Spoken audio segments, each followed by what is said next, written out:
Sit alone, contemplate. Hi everyone, my name is Scott Jacoby. I'm a writer, producer, and mixer based in New York City. We're at my studio, Usonia Studios, and today we're going to focus on mixing one song in two very different styles. The point of coming up with two different mixes with very different approaches is to say, what do we do when we go toward the extremes? And so I view the extremes in this case as a more pop, hip-hop, radio-friendly mix, and on the other end, a more vintagey sounding, psychedelic, rock-geared mix. Two drastically different sort of sounds for this whole thing. So before we begin, let me just tell you a little bit about the song that we're going to be using here. It's called Most of Us, and it's by a band called Pressing Strings from Annapolis, Maryland. Super talented trio that I produced their EP a couple of years ago. And as producer and mixer, I already chose an approach for the mix, which I'd say is somewhere down the middle stylistically. Let's dig in and take a listen to the song. Most of us, we rush to dust. We plow the field. We must push on. Share a little light and get gone. Yeah. Most of us, we rush to dust. We plow the field. We must push on. Share a little light and get gone. So many videos seem to be about how to do certain things and what knobs you twist to achieve a certain result. That's amazing. We're going to do some of that, but also focus on the whys behind all this, why you make certain decisions and why you would choose this over that and what your whole thought process is while you're mixing. Let's take a look at the kick drum because that's really where things start to get different between the two mixes. So there's three signals of the kick drum are going to bus 21 where it's multed. You've got this aux where it's treating it one way and this aux treating another way. Then that goes to a drum aux. Normally you can see here I have a drums and drums crushed mix, that's CR. And on that I'll normally have an SSL bus compressor that's completely squashing the drums and bringing out ambience. So, typically that might be a very fast attack and a fast release to something like that, which just kind of gets rid of some transients and then allows each hit to just explode and last a long time. In this mix, the goal was to make everything tighter and to make it more contained. And so I took the opposite approach for the drums crush mix and really make it's more like a drums punch. And so that's the molt of the drums. So we have our normal drum signal here, which is still pretty tight by virtue of the fact that so many of the instruments are gated or their transients are shaped. But let's take a listen to the punch one.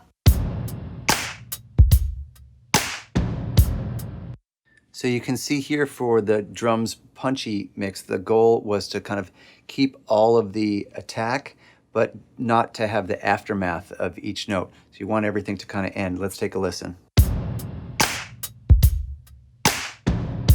And then the two of them together,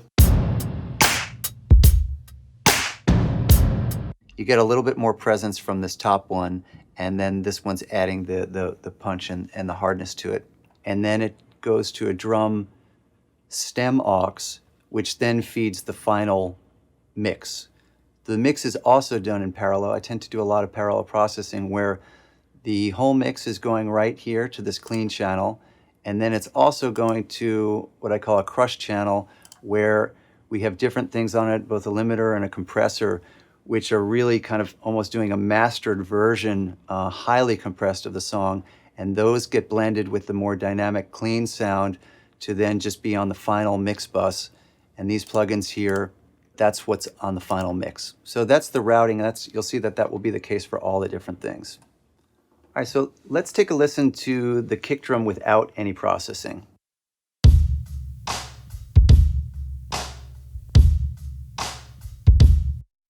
So you can hear in that there's a lot of ring, you get a lot of the room ambience, and there's also a bunch of kind of top end and mucky stuff in the kick drum. So for this particular mix and wanting to make this pop and knock like a hip hop track, what I really wanted to do is get the top end out of the kick drum and then gate it heavily. Let's listen to it after the processing.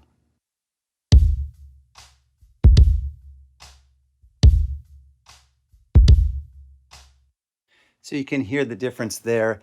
And that sort of technique we're doing across the board in a number of different areas. Snare drum, a similar thing. Let's take a listen to that for a second.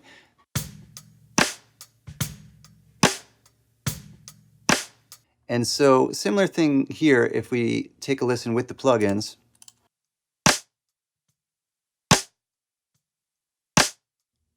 Basically took out all of the ambience in that, boosted a bunch of highs, and this thing is tight, punchy, contained, and sort of sparkly, where the other mix just has an entirely different flavor.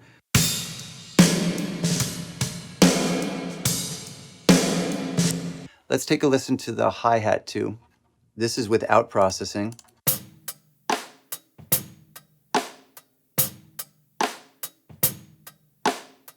And here's with processing.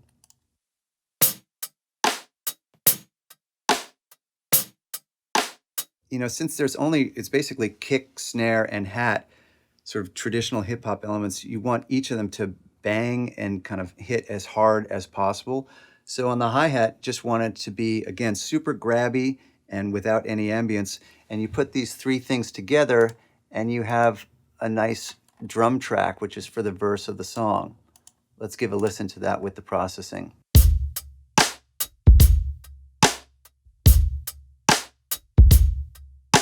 So that's the tight stuff. We basically got rid of the overheads, the Coles, which were the kind of the close room mics, and we got rid of the mids, and only in one section did we use the far. In the other mix, these are such a big element.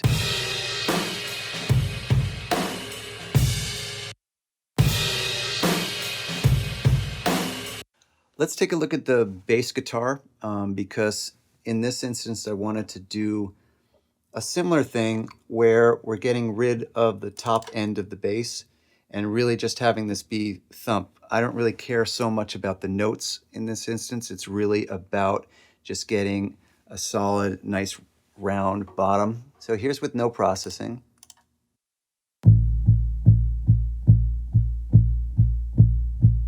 And then here's with processing. So you can see on this plugin, on the Renaissance EQ, took out everything above 130 something, so there's nothing up there. And then on the SSL, we have just a bit of a high pass. And then once we're doing that, that clears the way for max bass to do its thing, which is really the main part of the bass that you're hearing. Without it, it gives a whole other layer of bottom down there. The other mix just has an entirely different flavor. So on bass, we have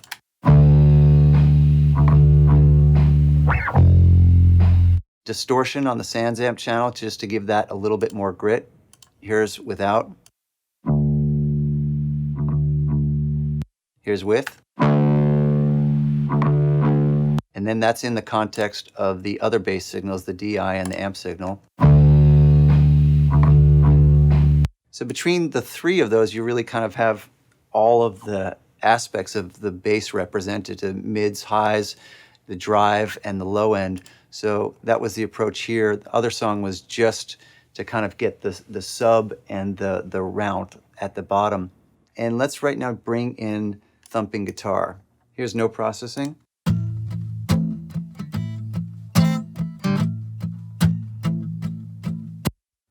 And processing here, let's take a listen to that.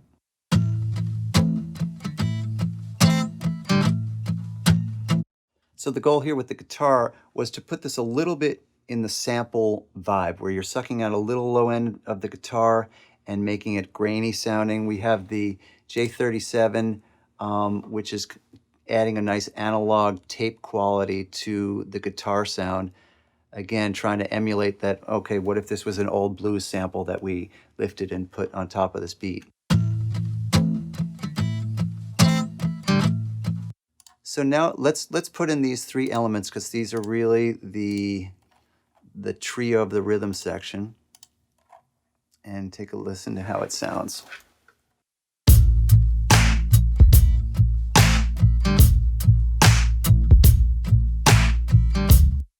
let's go down to another aspect, very different aspect of the mix, this tremolo guitar. So in the rock mix, that's such a central part. Take a listen. Here's the raw sound.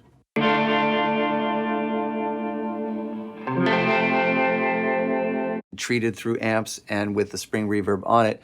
And so the goal here for this pop mix was to treat this more samply, and again with that thing of having some things very forward and some things very back. I wanted to stick this super back in the mix. So once again, our Renaissance axe is kind of like lengthening those notes each hit, creating much more of a wall of sound. A little EQ, probably boosting some presence, yeah, in that 2 to 3K range. And then this is the main point of this right here. The Abbey Road Chamber, which is such a great sounding room. Listen to this.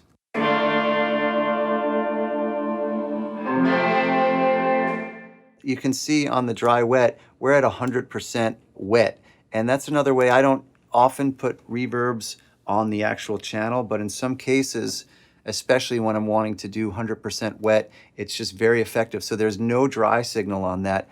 And then on the last plugin here, I just did a little bit of tone shaping where I'm cutting a lot of the highs, keeping some of the lows, and it really just further distances this thing, gets it out of the realm of the present, but just adds to the ambience, still allows the drums to be super hard and punchy. So your overall sound is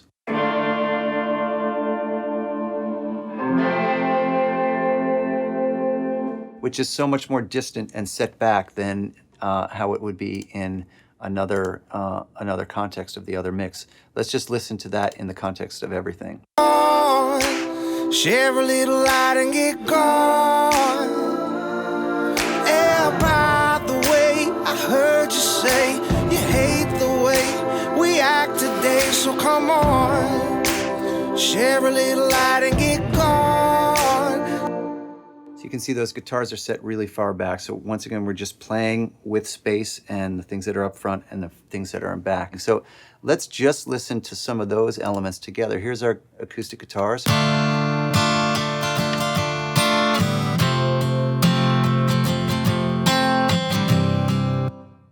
And then we also have the 12-string guitars.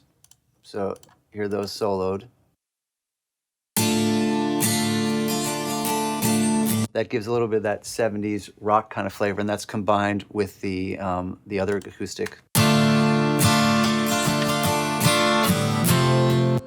Tremolo guitars. Screaming organ.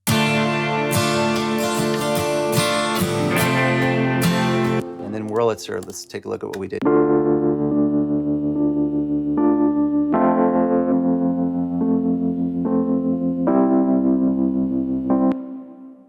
Here's what I did on the Wurlitzer. I love taking out the low end and the high end and just having it be crunchy mids.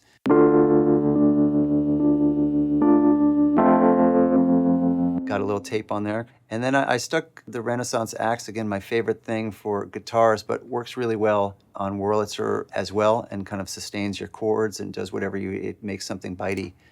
In the bridge of this song, the baritone guitar is a pretty central part. It adds to that hugeness and that Quentin Tarantino soundtrackness. And so let's take a look at the original sound.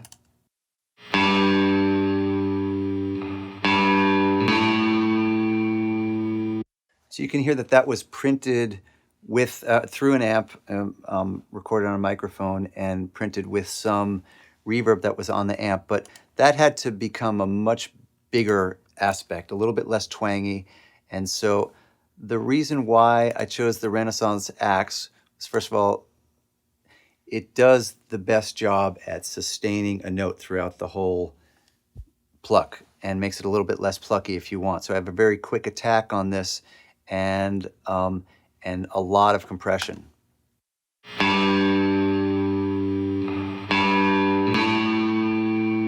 So essentially, if you saw a render of just that piece, instead of looking like these, sort of arrows, it would almost be like this. That sound is going through the whole amount of time that the note is held. The other thing I wanted to do on this was to make the sound fatter, and that's literally the word that I thought of, and so it made sense to reach for the plugin that's called One Knob Fatter. So let's listen to that, what that does. Here's without it. Here's with it. So that was a pretty easy decision. Just needed to kind of bring out the fatness and girthiness of that particular sound. Then I wanted to take one step further and really bring out a little bit of a part of the sound that either isn't there or isn't enhanced that much. And our bass is pretty amazing at doing that. Let's take a listen without this.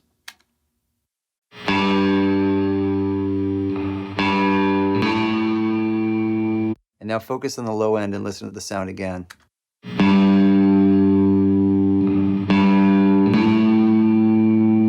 So it brings in a huge low end without simply being an EQ there. The last thing is a plate on this to just give it even some more size. Like, just because you have a guitar recorded with spring reverb, you can still put that whole entity into another space. And that's what helps to create the hugeness of this section.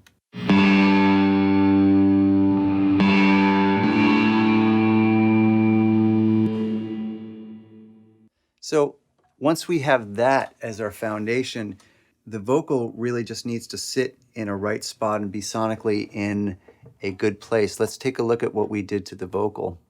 I'm going to play it unprocessed. Sit alone, contemplate hours on the road. Now let's listen to that same thing. On the vocal, we have boosting a little high end, getting a little low, presence, not too much going on, a bit of compression and de-esser. That's really it on the vocal for the verses of the song. And then we have some very slight delay and reverb and imaging to make the vocal wider. Let's take a listen to each of those. Sit alone, contemplate, sit alone. So just standard R verb. I think this is even the default thing. It sounded great on this vocal. And then the delay, a very, very slight distant. You can hear it right now. Sit. You hear that just bouncing back and forth. And then the spreader on the vocal exciter, and it just gives a little bit of width. Here's it without. Sit alone. And I'm going to put it back in. Sit alone. It does what it says it does. It excites the whole thing.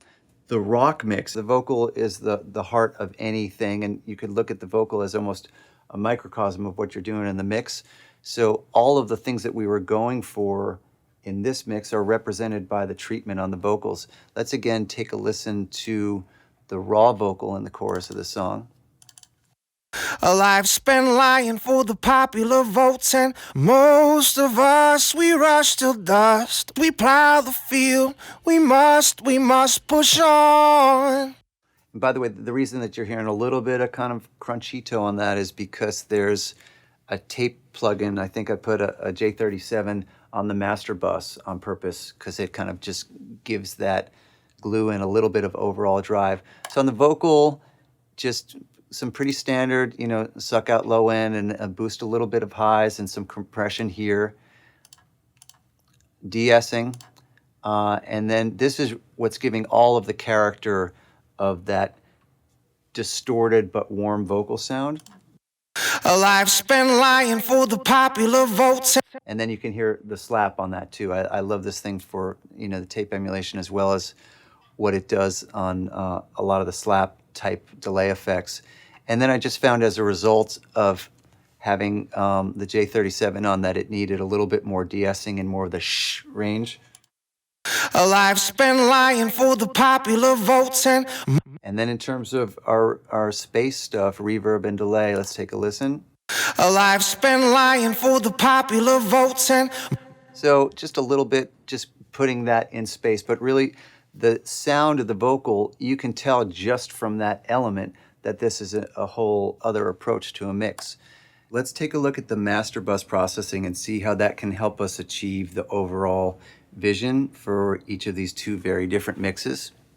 So you can see here the first thing that I have in the chain is a Fairchild, the Puke Child, and I love this. And this is influencing a lot of the feel of the whole track. It's providing glue, but it's also getting a little bit of that Beatlesy vibe as opposed to sort of a super tight banging thing. We've got a similar thing going on that I did on the other track with sort of brightening and a little disco smile, and high pass here to just control the very low end. But in contrast to the other one, there's a tape on one of the mastering settings, high frequency smoothing. So that's just to kind of like round out a little bit of the kind of the brightness or the brittleness that can kind of come from adding high end. This is just a little bit of smoothing up there, and then have a limiter at the end, crushing things a bit and making it sound like most of the music that we hear. So let's just listen to a section without any of the master bus processing. Oh, contemplate hours on the road, staring through lines and I'm going to actually put them in one at a time so you can hear a little bit of the difference. So let's put in the Fairchild first. oh, contemplate hours on the road, staring through lines and as we roll over mountains and plains, past generations and previous names, the prophets insane for the media mainframe heart. So you can see that they each do their thing and they each add to this picture of what you want to achieve in the mix. And the processing on this one, the master bus processing, is quite different than it is in the other mix. It's essentially just a little bit of compression where I'm doing a slow attack to allow the transients to come through, and it keeps its hardness. And then I love the Pultec EQs and love to boost 10K. It's very sweet up there, and a little bit of low end. And then it's a lot of boost and cut stuff, because right after we're boosting low end, also sucking some low end out, and then I just have a maximizer on that. Most of us, we rush to dust, we plow the field, we must push on, share a little light and get gone. Yeah. Most of us, we rush to dust, we plow the field, we must push on, share a little light and get gone. And so it's just a good thing to know that in addition to all the decisions that you're making, on a micro level, with this, we're doing this to the kick drum, that you can achieve some of the overall vision from your master bus processing.